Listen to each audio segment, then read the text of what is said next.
Okay, तो next ये हम लोगों का रेगुलेशन था। अब हम लोग मूव करते हैं ग्रोथ टाइम या डबलिंग टाइम जो होता है प्रोकैरियोटिक रेप्लिकेशन का, उसके बारे में थोड़ा हम लोग समझते हैं।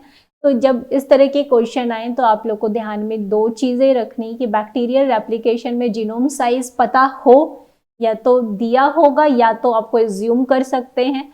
तो जैसे कि अगर देखा जाए तो क्या होती है 4.6 इंटू 10⁶ न्यूक्लियोटाइड बेस पेयर की जीनोम साइज होती है। Polymerisation rate on the basis of replication fork, देखिए कंफ्यूजन भी क्रिएट कर सकते हैं कि एक रेप्लिकेशन फॉर्क है, दो रेप्लिकेशन फॉर्क है। तो अगर हम आपसे पूछें पॉलीमराइजेशन रेट क्या होता है तो आपको पता है डीएनए पॉलीमरेज थर्ड के हिसाब से ही आप बताएंगे, क्योंकि वही मेन रेप्लिकेटिंग एंजाइम है। तो वो क्या करता है 1000 न्यूक्लियोटाइड पर सेकेंड ऐड कर सकता है। पर ये बात हो गई डीएनए पॉलीमरेज थर्ड एक फॉर्क पे काम कर रहा है, दो फॉर्क पे साइमल्टेनियसली काम हो रहा होता है, ठीक। तो उस तरह से डीएनए तो टोटल क्या हो जाएगा उसी समय पे, क्योंकि एक स्ट्रैंड और रेप्लिकेट कर रही है, तो हम लोग क्या लिखेंगे टोटल 2000 न्यूक्लियोटाइड पर सेकेंड।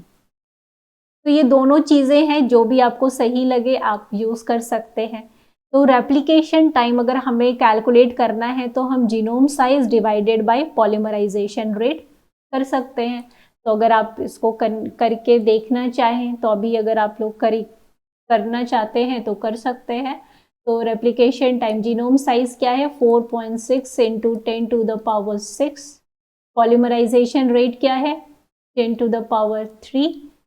कैंसिल हो गया, कितना आया ये 4.6 इंटू 10⁻3 मीन्स 46000। ठीक, इसको ये पर सेकंड है आया, मिनट में कन्वर्ट करिए। तो मिनट में कन्वर्ट करने के लिए बस क्या कर लेंगे 46000 को सॉरी 4.6 है तो 4600 आएगा, सॉरी 4 डिवाइडेड बाय 60, तो इट विल कम अप्रोक्सीमेटली 76.6 या 77। ओके, उसी तरीके से अगर हम लोग बात करें यहाँ पे हमने 1000 लिया है, और अगर सेम वे अगर इसको करते और 2000 से क्योंकि दो रेप्लिकेशन फॉर्क अगर हम लेंगे एज्यूम करेंगे ना, क्योंकि भाई रेप्लिकेशन क्या होता है बाई डायरेक्शनल मोड में चल रहा है, तो डीएनए पॉलीमरेज थर्ड हम कर सकते हैं कि हाँ इस तरीके से काम करेगा। तो अब आप ये सोचिए कि अगर ये है इतना आया तो हम इसको 2 से डिवाइड कर देंगे तो जाहिर सी बात है तो पूरा रेप्लिकेशन रेट हमें पता चल जाएगा। तो लगभग इसको आप कई जगह देखेंगे तो 80 मिनट मेंशन किया जाता है, 80 मिनट के बिहाफ पे कि अप्रॉक्सीमेटली लगभग इससे थोड़ा सा ज़्यादा 80 मिनट जो है अप्रोप्रिएट टाइम लग रहा है एक रेप्लिकेशन करने में, ठीक। तो अगर हम दोनों को एज्यूम करेंगे दोनों रेप्लिकेशन फॉर्क तो कितना टाइम लगेगा रेप्लिकेशन कंप्लीट करने में 40 मिनट। यहाँ तक क्लियर है, इसमें कोई वो तो है नहीं, हाँ ओके गुड, लगभग 40 मिनट लगेगा। ओके, तो ये एक हो गया कि अगर आपको रेप्लिकेशन फॉर्क दिया हो और उसके बाद आपको जीनोम साइज दिया हो तो आप लगभग कैसे कैलकुलेट कर सकते हैं, राइट। अब पर बात आती है बैक्टीरिया रेप्लिकेट्स इन 40 मिनट, जो भी आप लोगों ने कैलकुलेट किया कि कैसे कर सकती है, वो हम लोग genome size divided by replication fork या पॉलीमराइजेशन रेट के बिहाफ पे हम कैलकुलेट कर सकते हैं। But it gets divides in 20 minute, पर ये डिवाइड कर जाता है 20 मिनट में, ऐसा क्यों? This is very important statement है ना, कि रेप्लिकेशन में तो 40 मिनट लग रहा है पर डिवाइड करने में 20 मिनट। तो अगर देखिए अगर बैक्टीरिया को अगर मैक्सिमम रेट से डिवाइड करना हो, मैक्सिमम यानी अगर उसकी ग्रोथ कंडीशन बहुत एफिशिएंट है, सब कुछ सुविधा मौजूद है, तो वो बहुत तेज़ी से रेप्लिकेट करने की कोशिश करेगा। तो अभी आपने देखा कि पहले क्या बनेगा, इस तरीके से रेप्लिजोम बन गया, रेप्लिकेशन इनिशिएशन स्टार्ट हुआ, इस तरीके से 2 रेप्लिकेशन फॉर्क ऐसे क्रिएट हो गए, बाई डायरेक्शनल में वो मूव करना शुरू किए। और जैसे ही मूव करें तो ये नया जो सिंथेसिस किया हुआ भी स्ट्रैंड है, ये है ओराइसी साइट, ये नया सिंथेसिस किया हुआ ओराइसी साइट। ठीक, अब ये जो साइट है यहाँ पे भी रेप्लिकेशन स्टार्ट होने लग रहा है, देख रहे हैं, ये फिर से फॉर्क ओपन हुआ, यहाँ पे फिर एक आपको रेप्लिजोम इस्टेब्लिश हो गया, और उसी तरीके से ये वाला भी जो है वो भी इस्टेब्लिश हो गया।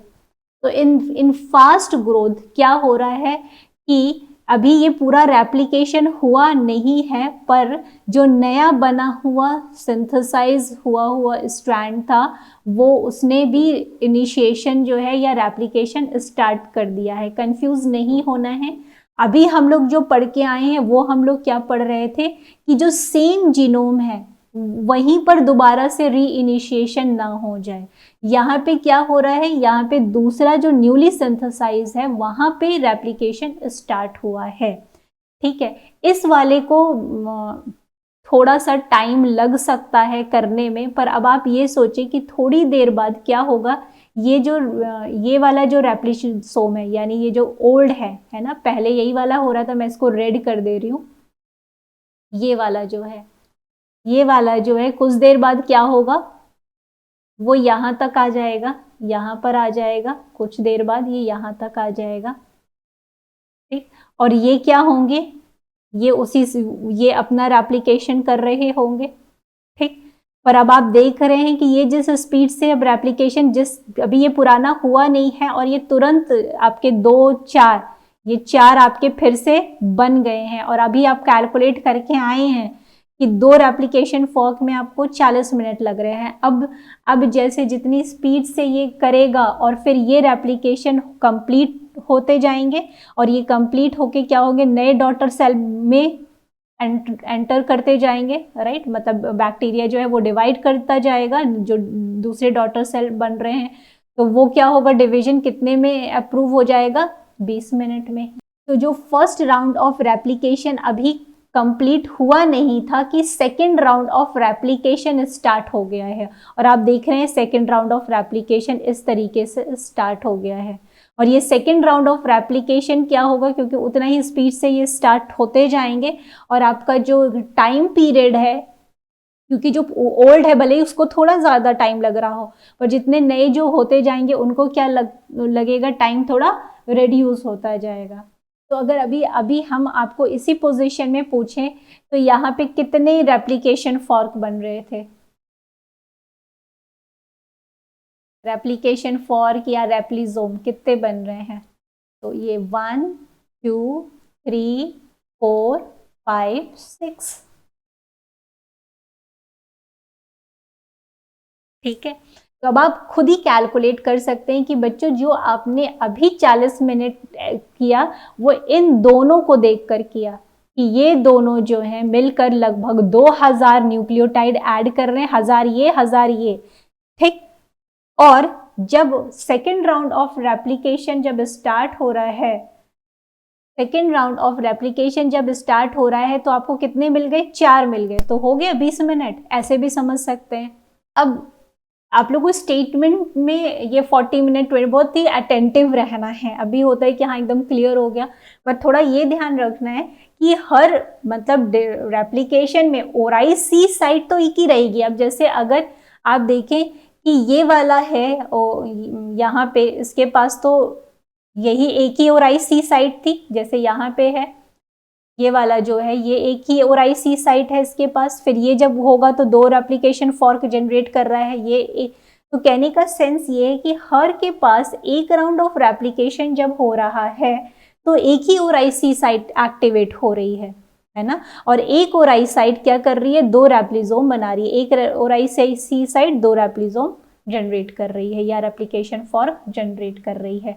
ऐसा नहीं हो रहा है कि एक ओराइसी साइट, क्योंकि थोड़ा देखने में कंफ्यूजन हो सकता है कि यहाँ तो 2 ओराइसी दिख रही है, नहीं ये 2 ओराइसी नहीं है, ये जब रेप्लिकेशन हुआ है, रेप्लिकेशन के बाद जो है, क्योंकि यहाँ पे मान लो 80 जो भी बेस पेयर्स होंगे वो यहाँ पे भी होंगे, इसलिए ये रेड मार्क किया है। और इन केस जब ये बाद में ये रेप्लिकेट करना शुरू करेगा तो फिर इसके लिए यही ORIC साइट काम करेगी। तो ये ध्यान में रखना है कि for each round of cell division there is only 1 round of replication initiation, है ना, 1 round of replication initiation from ORIC। ठीक, एक ये है यहाँ पे भी आप थोड़ा सा देख सकते हैं, यहाँ पे 5 लिया गया है, वही कैलकुलेशन को थोड़ा एक्यूरेट कर दिया गया, 5 × 10⁶ बेस पेयर के हिसाब से जीनोम लेंथ अगर है, और ये आप इस हिसाब से रेप्लिकेशन रेट 1000 बेस पेयर दिया हुआ है। तो डबलिंग टाइम है ना, डबलिंग टाइम ये है, डबलिंग टाइम को हम कैसे निकाल सकते हैं, जीनोम साइज कर दिया गया और 1000 बेस पेयर एक रेप्लिसोम जो है हमारा ऐड कर रहा है, पर हमारे पास 2 रेप्लिसोम होते हैं 2 रेप्लिकेशन फॉर्क पे, तो हमारे पास लगभग 2500 सेकेंड होंगे। 60 से डिवाइड करेंगे तो 40 मिनट आ जाएगा या थोड़ा ज़्यादा आ सकता है, और जो मिनिमम फिर टाइम होगा दोनों के लिए वो 20 मिनट होगा। ठीक है, तो इस तरीके से हम लोग अपना ये कैलकुलेशन कर सकते हैं। तो हम लोगों ने कन्फ्यूजन नहीं होना है, हम लोगों का 80 मिनट पहले किस वजह से आया था या 77 मिनट क्यों आया था, क्योंकि यहाँ पे हम लोगों ने 1 रेप्लिसोम लिया था, इसलिए यहाँ पे डायरेक्टली इन्होंने सॉल्व करते समय क्या ले लिया है, 2 रेप्लिसोम, इसलिए इनका डायरेक्टली 40 मिनट आया है। ठीक है, और यहाँ पे वो फिर उसी चीज़ को समझाने की कोशिश कर रहे हैं जो हम लोगों ने देखा। तो इस डायग्राम से भी अगर आपको क्लैरिटी हो तो आप ये देख सकते हैं, ये वाला पुराना वाला पेरेंटल स्ट्रैंड देखिए यहाँ तक पहुँच गया है। ठीक है, और ये लोग जो है जो अभी डॉटर है ये यहाँ पर ही है, तो यहाँ पर है, पर जब जैसे ही वो होंगे तो इनका टाइम जो है रिड्यूस होता जाएगा। हाँ, तो यहाँ पे वही स्टेटमेंट्स दिए हैं what we were discussing, although inhibitory mechanism prevent rapid reinitiation, ये हम लोग बात करें कि तुरंत नहीं होता है, this inhibition does not necessarily last until cell division is complete. तो कहने का सेंस ये है कि इनहिबिटरी मैकेनिज्म काम कर रहा है कि तुरंत वही जीनोम रेप्लिकेट ना हो या तुरंत री इनिशिएशन स्टार्ट ना हो, पर उतना देर तक नहीं रुकेगा, वो सेक ए और ये सब जो चीज़ें उतनी देर तक नहीं रोक के रखेंगी कि सेल डिवीजन तक का होने तक का इंतज़ार करें। ठीक है, indeed E. coli cells divide at maximum rate, the daughter copies of ORIC must initiate replication before the completion of previous round of replication. This is because E. coli cells can divide every 20 minutes, but it takes more than 40 minutes to replicate the E. coli genome. This is extremely important. Thus, under rapid growth, E. coli cells reinitiate replication once and sometimes twice before completion of previous rounds of replication. ये सारी वही चीज़ें हैं जो अभी हम लोगों ने डिस्कस की। Even under such rapid growth condition, initiation does not occur more than once per round of cell division.